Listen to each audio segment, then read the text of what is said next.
اعوذ باللہ من الشیطان الرجیم، بسم اللہ الرحمن الرحیم۔ میں ہوں اناوش کمپیوٹر اکیڈمی کے پلیٹ فارم سے محمد عمران۔ تو میرے معزز ناظرین، جیسا کہ آپ کو معلوم ہے کہ ہم نے حکمت کی باتیں کی ایک سیریز شروع کر رکھی ہے، جس میں ہم روزانہ کی بنیاد پر اپنے ناظرین کے لیے حکمت کے ایک واقعہ جو ہے وہ سناتے ہیں، جس کا مقصد ہمارا یہ ہے کہ ہمارے ناظرین کو اس سے روحانی فائدہ ہو۔ آپ اس سے خود سن سکتے ہیں، اپنے بچوں کو سنا سکتے ہیں، اپنے جتنے آپ کے گرد و نواح لوگ ہیں اپنے فیملی کے، ان کو آپ سنائیں۔ یقیناً ہم امید کرتے ہیں کہ اس سے آپ کے دل میں ضرور دین پر چلنے کی محبت پیدا ہوگی اور اپنے رب کی رحمت سے اور زیادہ مستفید ہونے کا جذبہ پیدا ہوگا۔ تو آج کا واقعہ کچھ یوں ہے کہ جس میں عقل کی تعریف کی گئی ہے کہ مولا امیر المومنین علی بن ابی طالب علیہ السلام فرماتے ہیں کہ عقل سے بڑا کوئی سرمایہ نہیں ہے، یعنی کہ انسان کو جتنی چیزیں اللہ تعالیٰ نے جو فراہم کی ہیں، یقیناً ایک ایک اعضاء جسم کا، وہ ہی اس کی انسان تعریف کرنا شروع کر دے اور اس کی اہمیت بیان کرنا شروع کر دے تو اس کی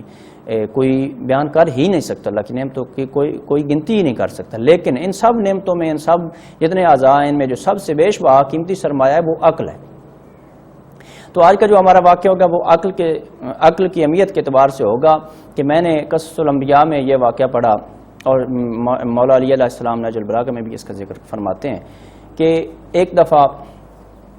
یعنی عقل کی اہمیت مولا امیر المومنین علیہ السلام نے بیان فرمائی ہے۔ یہ واقعہ جو ہے یہ قصص الانبیاء کا ہے۔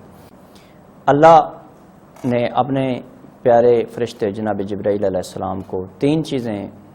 جن کا میں نے ذکر کیا ہے، عقل، شرم و حیا اور دین، یہ بھیج کر جناب آدم علیہ السلام کے پاس بھیجا اور فرمایا اور حکم دیا کہ جاؤ اور جناب آدم علیہ السلام کے سامنے یہ تین چیزیں رکھو اور ان کو یہ میرا پیغام سنانا اور میری جو شرائط ہیں ان کا ذکر کرنا کہ ان تینوں چیزوں میں سے جو آپ کو پسند ہو وہ ایک چیز رکھ لیں۔ آپ یہ دیکھیں کہ یہ تینوں چیزیں ہی کتنی اہمیت کی حامل تھیں کہ کوئی نبی ہے جو کہ کہے کہ میں شرم و حیا کو نہیں رکھتا یا کہ میں دین کو نہیں رکھتا، کیونکہ اللہ نے انبیاء کو اپنے دین کی سربلندی کے لیے، اپنے دین کے پیغام کو ہی آگے ڈیلیور کرنے کے لیے خلق فرمایا۔ تو جناب جبرائیل علیہ السلام اپنے اللہ کے حکم سے جناب آدم علیہ السلام کے پاس تشریف لائے، ان کے سامنے وہ تین چیزیں رکھی اور تین چیزیں رکھنے کے بعد ساتھ اللہ کی لگائی ہوئی شرط بھی بتا دی کہ اللہ نے حکم دیا ہے کہ ان تین چیزوں میں سے آپ کوئی ایک چیز رکھ لیں اور دو چیزیں جو ہیں وہ واپس کر دیں۔ جناب آدم علیہ السلام نے جب یہ ان تینوں چیزوں کی لسٹ پڑھی، دیکھی، ان تینوں چیزوں کو دیکھا جن میں پہلی عقل تھی، دوسری دین تھا اور تیسرا شرم اور حیا تھا۔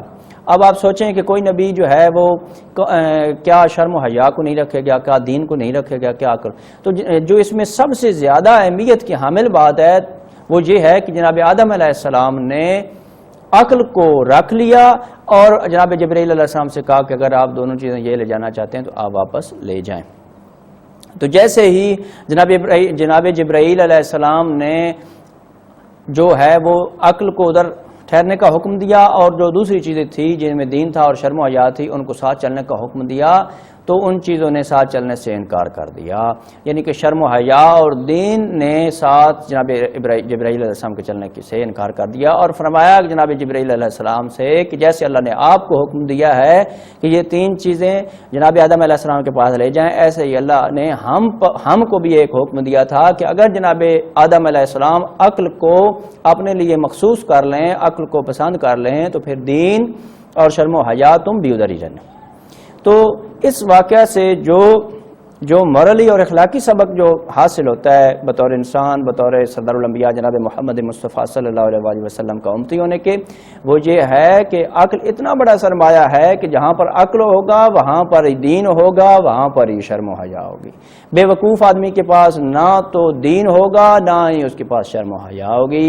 تو میرے معزز ناظرین، اگر یہ میرا واقعہ آپ کو اچھا لگا تو آپ اس کو یقیناً دوسرے دوستوں کے ساتھ شیئر کریں گے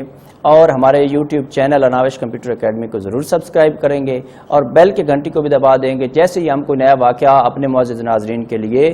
اپلوڈ کرتے ہیں تو آپ تک آسانی سے پہنچ جائے۔ اللہم صلی علی محمد و آل محمد، والسلام۔